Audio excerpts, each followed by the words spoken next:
বাংলাদেশে আসতে দিলে বাংলাদেশে রহমান ভাই নাই, রাজপথ ছাড়ি নাই, বশিরপুরের মাটি সেলিম ভাই ভয় নাই, রাজপথ ছাড়ি নাই।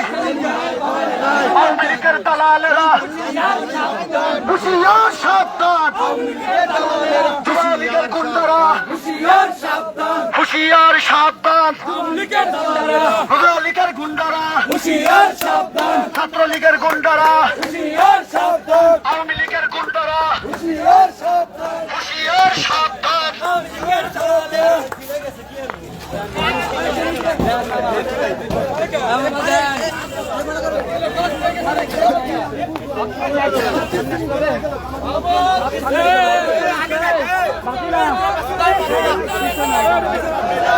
এবং সেটা কাশিয়ানি কলোনি